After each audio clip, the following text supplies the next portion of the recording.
nyaritakeun jelema nu morosot tina pangkat kawalianana jadi jelema biasa. Teu saeutik jelema nu diturunkeun tina pangkat kawalianana. Kos jadi presiden dilengserkeun. Jadi gubernur dilengserkeun. Jadi lurah dilengserkeun. Jadi kapolda dilengserkeun. Sarua wali ge.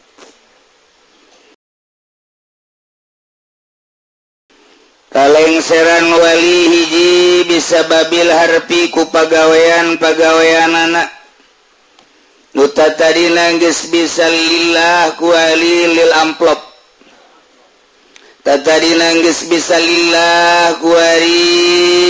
lil parawanten. Nu tatadina lillah ku wali lil mio. Nutadarina lillah kuwari lil umroh dan lain-lain. Morosot ku pagawean.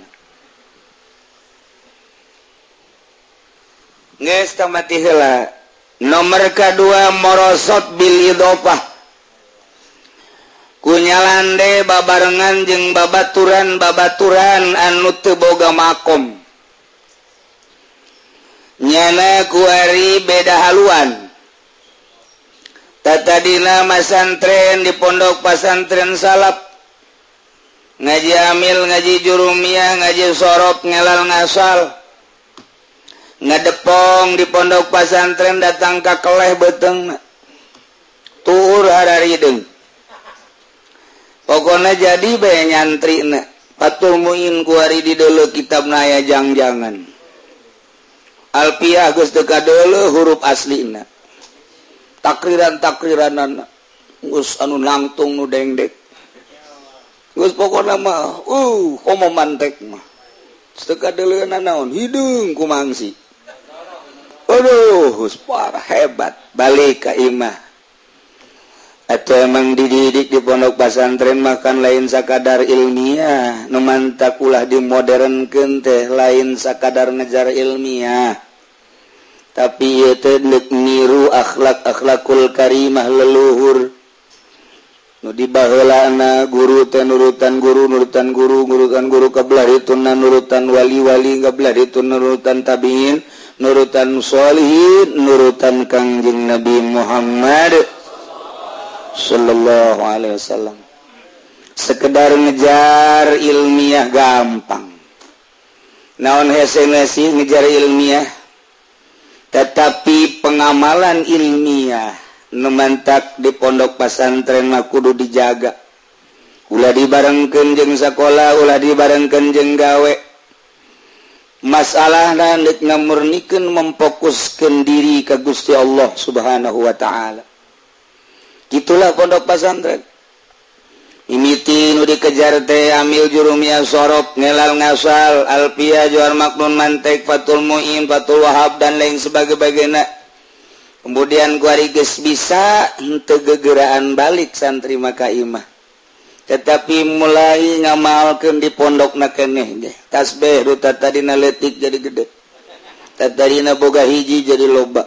Bari jualan. Mulai di pondok nakene siap lain sekedar ilmiah makin lila di pondok pesantren makin teu ngarasa bisa ngaji ku tawadu embungeun debat-debatnya nama balik ka imah teh kadeuleuh ku balerea di santri-santri di ustad-ustad belahieuna di kiai-kiai menang saha eta janganana mah henteu dibere gelar ku guruna sugannyana dinobatkeun sebagai ustad henteu sugannyana teh dinobatkeun sebagai kiai ku guruna henteu malah disia-sia ku guruna henteu aya di kitu naon dikaluarkeun kemudian dibere predikat ieu adalah buya eueuh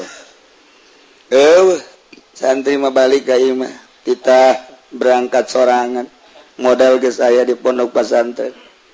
kebal bagus budak teh masyaallah yen pondok nage tiang awi tiang kayu geus tayang nu bagus-bagus besi garusak keikhlasan wariti mimiti boga santri 2 3 4 5 10 20 bagus sayeuh bae keluar ke masjid keluar di masjid ka imah ka masjid ka majlis kitu bae pagawean santri mah aya nu paeh bae nyala teh muludan ngariung eta bae pagawean santri terpisah jeung karamean-karamean nu saja naik anu tatarina mamang jadi ustad naik deui teu puguh karusaha nu naikeun meureun jadi kiai iraha nyana di naon kitu ngaranna dinobatkeun anak nu nyaho Allah nu nganobatkeun sebagai kiai teu puguh karuh lisan manusia kanyana ngamama-mama saha nu nitahan eueuh henteu dimusyawarahkeun cara di universitas kudu kitu kumpul indung bapana kabeh naon garang-garangna di wisuda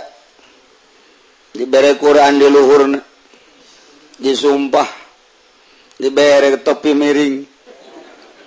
buntutan iya hasil wisuda santri wisuda dek naon hartina di wisuda ieu kadituna bakal acak-acakan mah tanpa aya wisuda lulusan santri mah geus cicing di imah kudu rapih masyaallah urung di lembur eta ku ayana eta ustad anu tadina sulit urusan nanyakeun wudu aya nyana jadi rarapih masyarakat wuduna nu tadina teu bisa yang salat syarat jeung rukunna barang aya nyana masyarakat rapih pengajian-pengajianana dibuka ku nyana kalawan ikhlas hurung lembur eta teh 10 tahun ditata ku nyana menata diri jol pilkada dimulai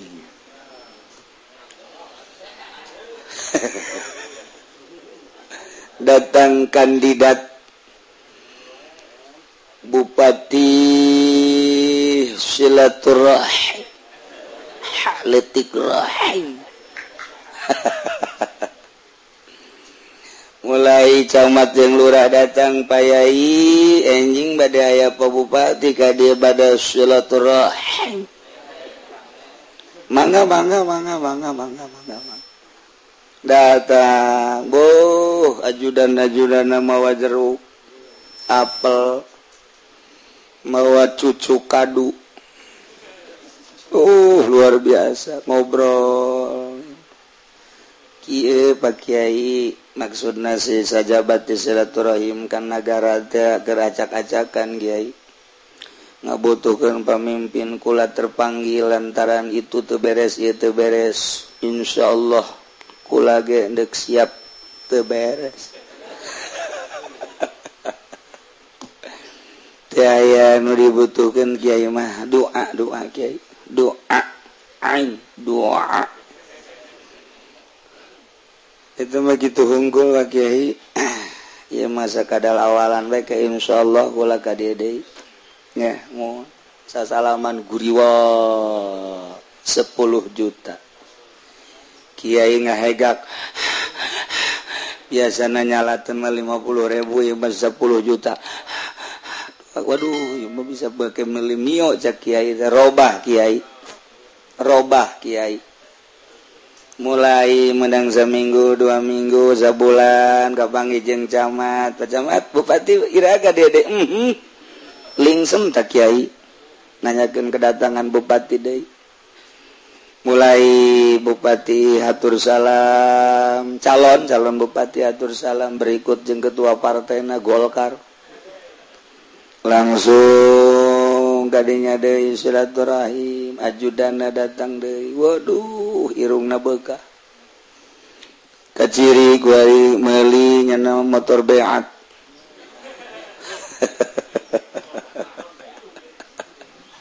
langsung datang calon kadinya calon bupati. Alhamdulillah Pak Kiai parantos kenging nomor hiji pasanganana alhamdulillah sesuai jeung hasil istikharah Kiai Fudoli. Gawe Kiai Fudoli ka istikharahan kos kitu. Nah naonan coba ayo. Ya Allah. Aduh, lainnya nabaya sababaraha kiai ialah hasil istikharah. Istikharah. Alhamdulillah, nah ieu mah pada waktuna tanggal sekian, nah kiai kengan sateuacana ieu mah kiai lantaran bakal aya kampanye. Nah ieu kampanyena 3 kali didinya kiai mah diperlukeun teh naon doana bae, kana ka panggung sakadar ngadoa bae kiai. Teu aya naon kiai mah sakadar doa insyaallah ke dijemput. Mangga. Waduh, masyaallah. Kayak satu ajan itu pertaran kampanye kiai supados kabumi heula ngawas Yasin. Supados dipimpin ku kiai, supados hasil maqqa. Qala maqqa. Kutubu jaddin qala.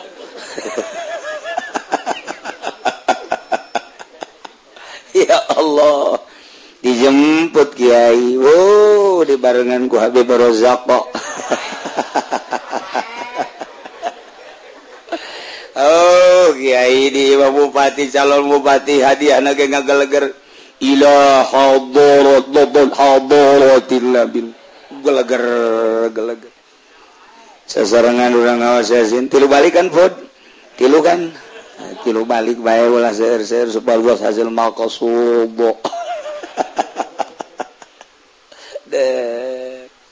Mulai hate pindah nuta tadina berat ka santri kuari berat ka kandidat.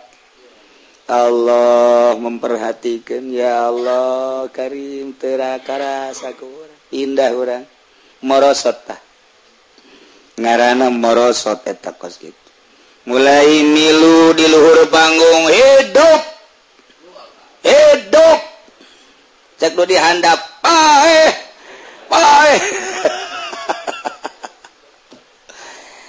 ajar darurut bae jelema padahal mah disagigireun manu paham. Aduh nganya-anya ngadeudeudeuh baheula di pondok pasantren mah teh dipaelu ku sasaha ge boro-boro kandidat tatangga ge nyengserikeun kuari geus berhasil aya dina rel Allah geus bisa ikhlas geus naik kuari dikiaikeun menang ngawi sudah Allah langsung secara gaib batur kabehan nyaikeun dijual ka kandidat teu karasa eta kos kitu. Rugi ka bina-bina geser ka cinta nu tadina resep ka ilmu syariat kuari resep kanu nyekelan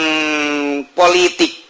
kanu ngamainkeun politik bari teu bener dina politikna dibawa ku bupati sakadar jangan doa jang pencitraan unggal lembur urang unggal daerah milu si kiai eta harapanana sakadar motor sakadar mobil ngageser si kiai tina pagawean aslina wa iyyaka an tardha bi sobati saqitin kade ente ulah suka babarengan jeung jelema anu teu boga pangkat menurut Allah. Ente bakal nafatan hatu qadran min ulaka wa tahkira bakal morosot pangkat ente bakal jadi hina menurut Allah gara-gara babaturan terlena kuari terus-terusan jeung bupati terus segala rupana bahkan menta posisi hayang jadi eta geus parah jasa tamah parah jasa geus tamah kadinya mah hayang teu dimuimah lah ieu mah hayang sakadar kikirimanana bae jangan lupa jangan ge ngadalil ka bupati sing ade kacang ulah poho cangkang ngaduh senyum-senyum bupati cek bupati orang sakitu doang kiai malah teu jauh ti berkat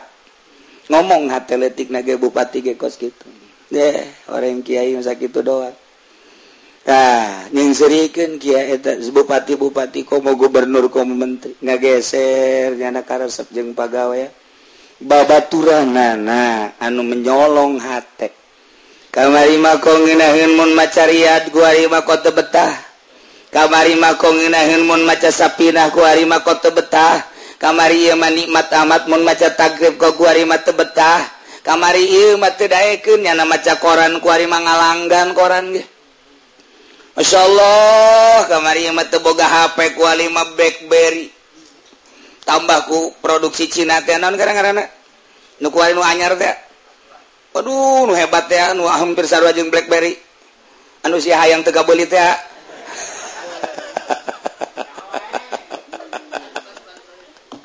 ya Allah ya Rabbi kamari mah di pesa kiai teh aya tasbih kaukaan jeung siwak geus sieup kadeleuna masyaallah kuari mah HP dinu kanca HP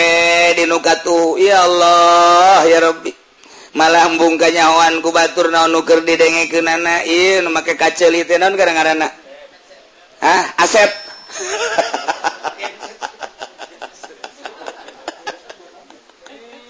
aduh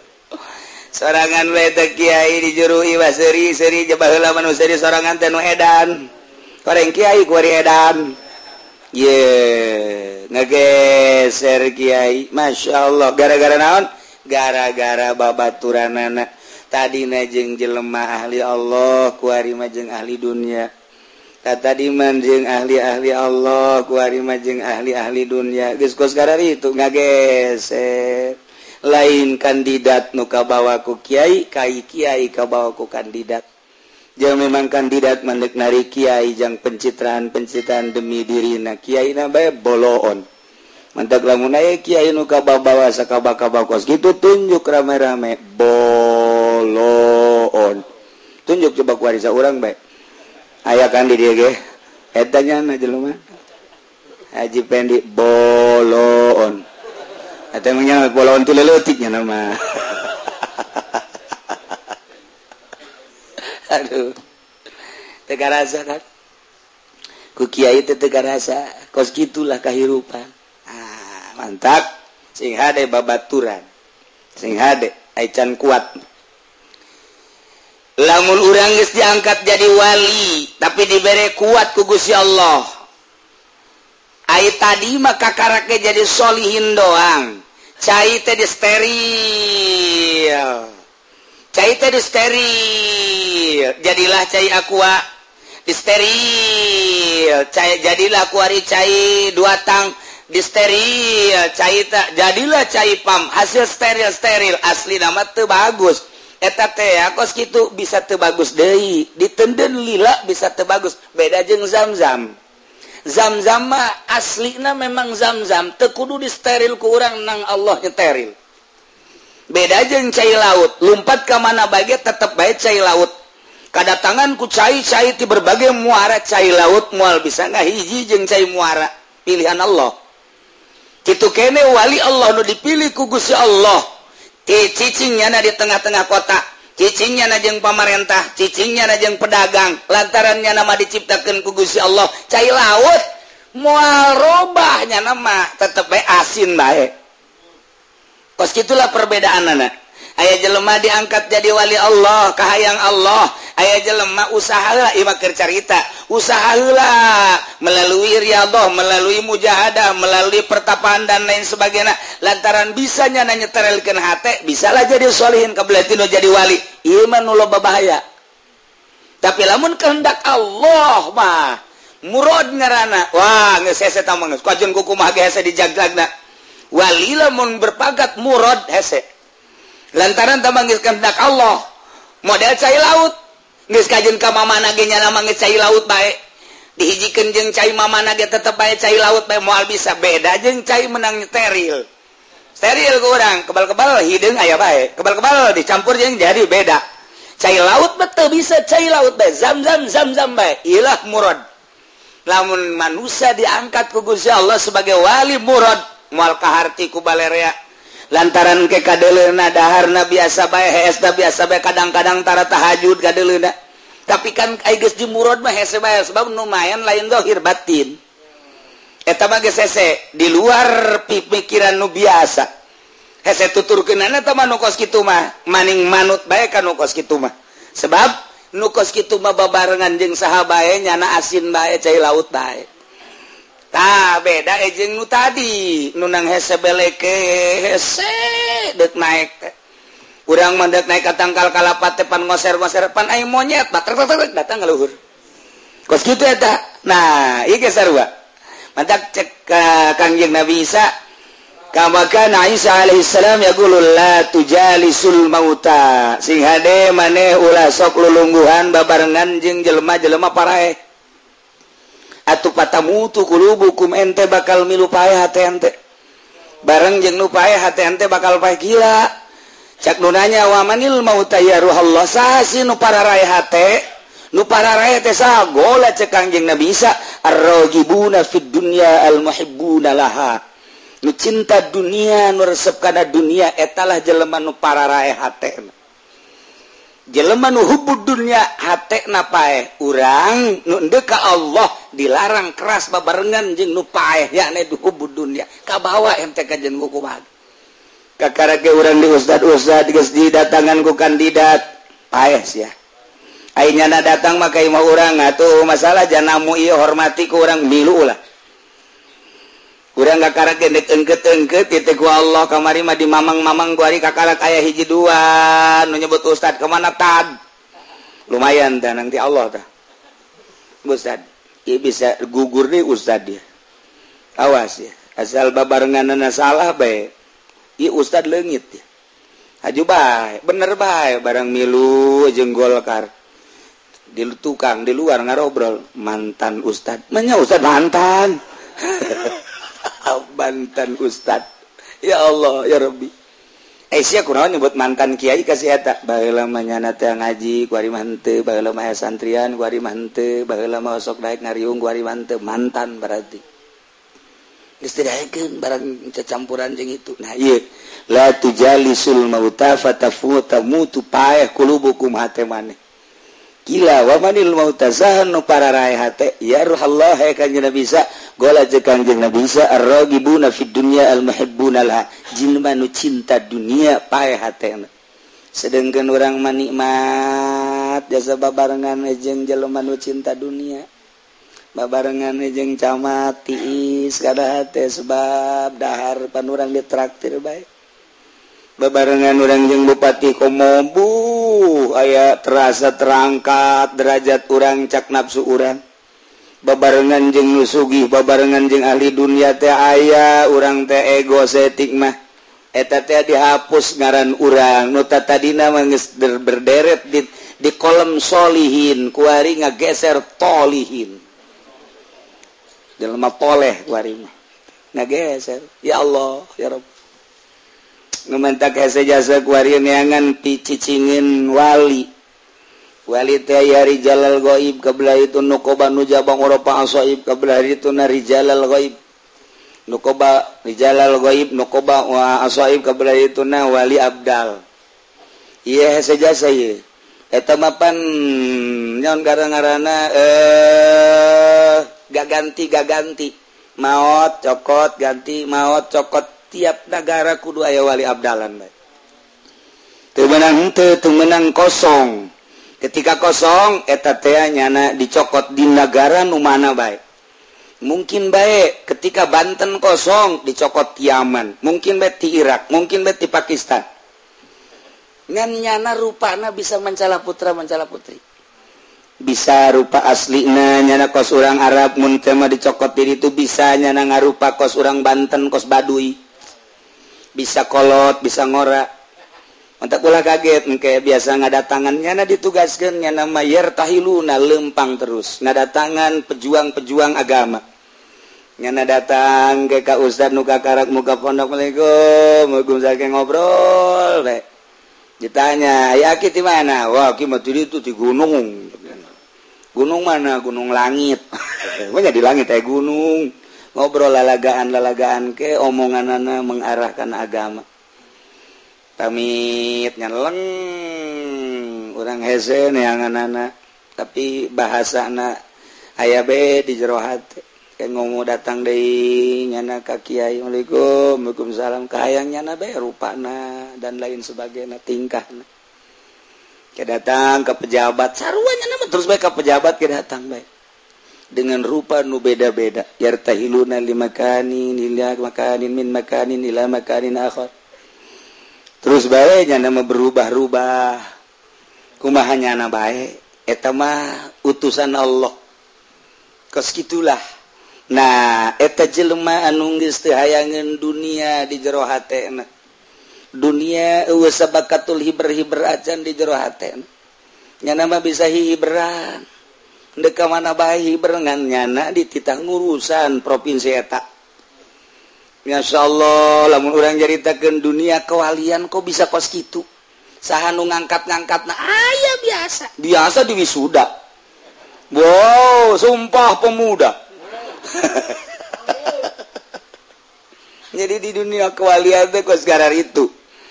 anu tatadina kudu berkumpul di Libanon tatadina kumpul teh kudu di Irak tatadina di Mesir lantaran pangkat wali-wali teh nukoba di mana nujaba di mana uropan di mana aswaib di mana rijalul gaib di mana abdal di mana nah eta teh akan ngabogaan tempat khusus tetapi satu ketika mah di luar tempat khusus lantaran urgen. Iya mah lain kudu di Lubnan, kumpulan teh di Indonesia bisa terjadi. Gitulah dunia kewalian. Nah, etalah jelema-jelema pilihan-pilihan Allah anu di jero hatina geus eueuh secuil dunia. Jelemana nu mana layaripul wali illal wali. Eueuh nu nyaho ka wali kecuali wali. Kadang-kadang mah atuh eta wali teh biasa bae babarengan jeung urang ngobrol lalagaan. Dina zahir nama seperti itu horeng batin namanya nama eker di anu batin nama kerjeng Allah orang kieu bae sih mah ngabedakeun kos kitu supaya kaharti urang kuari keur cinta jasa ka awewe urang keur mabok kepayang masyaallah barang tes pertemuan kalilipan mata anak pamajikan teu kadeuleu nu kadeuleu itu bae juri gitu waduh pohara jasa leng-lengan pohara geus eueuh sadetik poho ka manehanana nah kuari urang babarengan jeung babaturan zahirna hate makan ka ditu berang babaturan babarengan jeung saha hate maka ditu dahar di meja bareng tapi hate makan ka ditu komo urang deuk asup ka WC mah si itu jasa barang urang ki atuh dicekel si itu nu kecekel mulai ya mengarah ya ka ditu bae nah eta keur carita cinta dunia sama urusan anak kuari eta dieuweukeun ngan Allah doang nu aya di jero hate urang zahirna mah biasa kieu hatena mah keur jeung Allah zahirna mah urang dahar hate mah keur jeung Allah dan lain-lain sebagainya jeung Allah bae bisa terjadi nah kos kitulah carita karesep eta teh kudu diulinkeun dipaenkeun ku urang tafakur berbagai tafakur sakumaha nu biasa urang arahkeun deuk dika Allahkeun bae Gusti awak abdi teh di urusan ku abdi ge horeng hakikat nama nu Allah hampura Gusti abdi ngurusan awak siga nu abdi horeng nu Allah ku abdi dipandian siga nu abdi we ieu teh awak horenganan ieu teh nu Gusti ku abdi deuk diurus sesuai jeung aturan Gusti mantak Gusti teh boga aturan ketika orang junub pandian cak Gusti Allah tah nurut ka Gusti Allah lantaran lain nu urang dipandian ku urang mulai kuari ndek ibadah usolli niat urang horenganan kudu diniatan zahir keneh masih fikih keneh terus be urang Allahu akbar terus ruku sujud Allahu akbar tahiyat kuari kurang dijerokeun ya Allah ya Rabbi horenganan ieu nang nitah Gusti meureun moal pati-pati abdi dititah haju abdi daek lamun teu didaekeun ku Gusti kuari Allahu akbar nu Allah akbarkeun horeng Gusti anu ngarukukeun horeng Gusti nu nyujudkeun horeng Gusti nu ngajuluskeun Gusti nu ngaitidalkeun dan lain sebagainya Gusti geus luhur tah kuari urang boga kanyaho kapan ieu salat urang salat zuhur nyahona urang kana ieu salat zuhur teh ilmu horeng ilmu urang nyaho bahwa eta salat zuhur teh pamere Allah ketika ku Allah dicabut mah urang teu nyaho bahwa eta salat teh zuhur. Orenganan ieu teh di jero ilmu Allah mah bagaikan lautan eueuh nanaonan ku ari geus teu kudu make usoli acan da geus aya di jero ilmu Allah kakaler ka kidul ge moal kaluar tina ilmu Allah. Urang dek salat nyaho bahwa ieu salat wajib nyaho urang teh ilmu kana eta salat wajib eta teh pamere Allah ketika ku Allah dicabut mah ilmu urang teh eueuh urang nyaho ku ari ieu teh ilmu ti Allah ya Allah leutik jasa ieu urang pamere ti Allah geus urang teh asa pamere Allah lain urang Allahu Akbar ketika urang maca bismillahirrahmanirrahim aya di jero ilmu Allah nyahona urang kana bismillah teh ieu teh meunang ti Gusti Allah. Ketika Gusti Allah nyabut mah kana kanyaho urang terhadap bismillah nu kudu dimimitian ku bismillah meureunanan urang teh bodoh na ieu teh bismillah ka pamere Allah ilmu Allah pohara amat ngan saeutik saeutik jasa dibikeun ka urang-urang bisa maca bismillahirrahmanirrahim berikutna alhamdulillahirabbil alamin sebagainya teu kaluar tina ilmu Allah urang horenganan keur aya ngojay di ilmu Allah. Geus bae di dinya mah nikmat bakal Allahu Akbar kadia ilmu kadia ilmu Allah kadia ilmu Allah horenganan urang dikanyahokeun bae ku eueuh jang nyumput Gusti horenganan dek nyumput di mana atuh urang bisa nyumput ti babaturan ti Allah mah mal bisa nyumput ti nu kolot tapi ti Allah mah mal bisa nyumput urang ti atasan ti Allah mah teu bisa nyumput ti guru ti Allah mah teu bisa nyumput Gusti abdi teh bisa nyumput segala rupa teh jaya dina ilmu Gusti ngeunaheun teh hirup lamun geus itu nikmat jasa diangkat ku Gusti Allah mulai jadi rijalul ghaib naik urang terus diangkat makin hebat makin bagus batin urang dijadikeunlah urang terus nujabanu qoba uropa asaigos jadi wali abdal misal ieu wali abdal mah mun ka dieu nu ka ditu geus moal bisa hirup cicing tentrem kumaha tugas ti Gusti Allah komo geus naik ka ditu jadi autad naik deui ka belatur jadi mukhtar naik deui ka ditu na jadi imam naik deui jadi kutub sepanjang masa kutub aya bae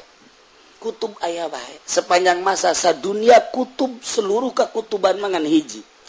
ngan ke kakutuban teh kepala-kepala di autad aya kutubna ke di kitu naon ngaran jalul gaib aya kutubna nuqoban nujabah kepala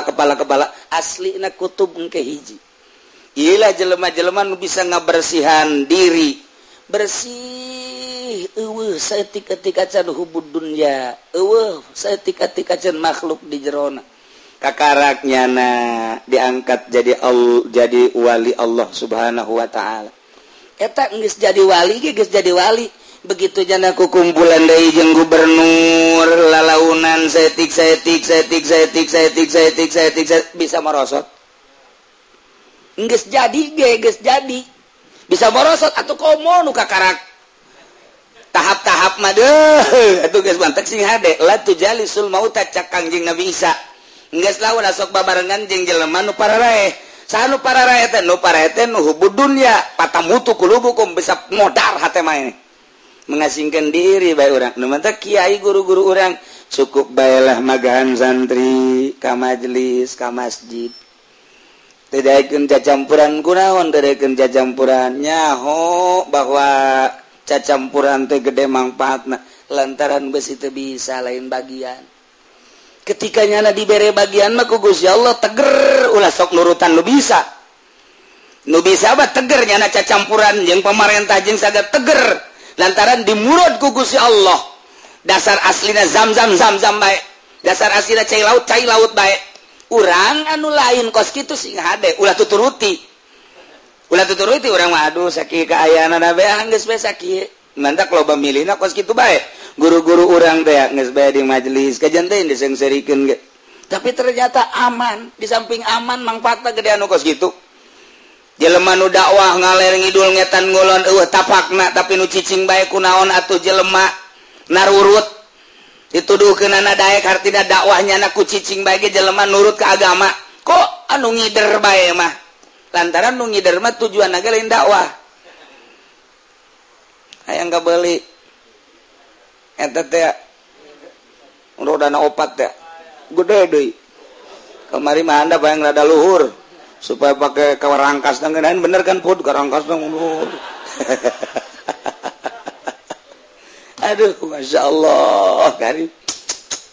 Orang jara rauh jasa ya, beberes batin jauh jasa. Nah, ngenahin gua rima. Allahu Akbar. Lain Allah nu maha agung gua rima. Di balik Allahu Akbar aya nu ngagerakeun.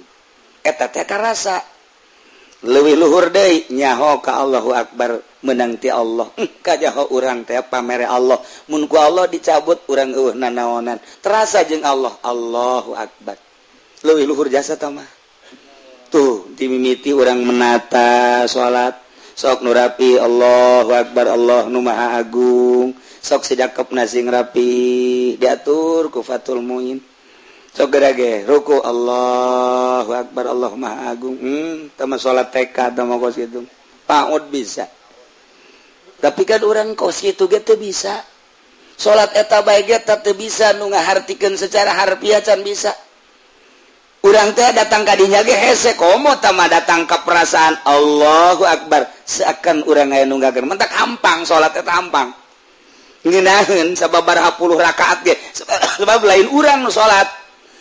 terasa aya nu ngagerakeun eta teh karasa lain hayal Allahu Akbar Allahu Akbar Allahu Akbar leuwih luhur deui ieu urang kan make kanyaho hiji-hijina kanyaho kan ditafsir nyaho ieu kudu takbir pan urang mantak takbir ge nyaho nyaho eta teh mimitina salat teh kudu takbir Allah ilmu berarti nyaho teh ilmu oh nyahona ka dieu teh nang pamare Allah berarti Allah mah geus leuwih uning ngajasa urang takbirna ge ieu nang mere nyaho Allah tinggal cak Allah bener sia kos kitu tinggal kitu doang ketika takbir urang salah lain kos kitu nang minata aing mah tuh kan nah antara iya dan tidak jeung Allah teh nu mantak bener Allah ngabener-benerkeun lantaran dititaku Allah ketika urang teh akur lain mentak salat urang mah asana lain gitu beres urang mah dilain-lain ku Allah mentak cek Kangjeng Nabi kam min shaimin loba jelema nu puasa lapar dahaga hakikatna mah teu puasa kam min musallin loba jelema nu salat ungkug-ungkugan luar biasa pohara jasa malah ngagero-gerokeun jelema woi salat wajib pendi mah komo hei salat sia teu salat mah neraka sapugunya anu ka neraka kam min musallin loba nu salat ungkug-ungkugan capek hakikatna mah teu salat urang mun jahita zahir mah kos kitu bae taikeun supaya ngeunaheun kumaha carana ulah babarengan jeung jelema nu cinta dunia sakitu bae barenganlah jelema anu cinta akhirat barenganlah jelema anu ahli Allah urang lalaunan babarengan jeung ahli Allah kebel-kebel tepa kebel-kebel mah nyana ge teu kuateun ngobrolna teh ka Allah bae bakal kakarag sakali mah biasa bae dua kali mah biasa bae tilu kali lantaran sering engke ge kaluar naon wae di jero hatena pokos urang ayeuna babarengan bae jeung bupati kaluar tah urusan korupsina mal kebel deui ge urang ngadengekeun kieu lah manajemen dan lain sebagainya birokrasi kieu dah urang babarengan jeung ahli ekonomi atung keke kanyahoan dagang ieu kieu rahasiana ieu rugi ieu untung ieu teplokeun untung ieu ka ieu oh berarti sama-sama untung nu penting mah untung bae sebab aslina mah hakikatna mah dina urusan ekonomi untung rugi dan lain sebagainya kebal-kebal urang nyaho rumus-rumus dagang kitu kene urang deuke Allah deketan ahli Allah kebal-kebal naon wae di hatena kaluar oh kitu gitu kemana hibarna ya nah iyalah la tujalisul mauta fatamutu qulubukum gila wa manil mauta jadi jelema nu cinta dunia hakikatna mah bae eta jadi urang lamun jelema nu cinta dunia eta teh pararae geus urang lamun bareng jeung jelema nu cinta dunia bareng jeung nu pae geus bengke mah lamun aya jelema cinta dunia kubur ku urang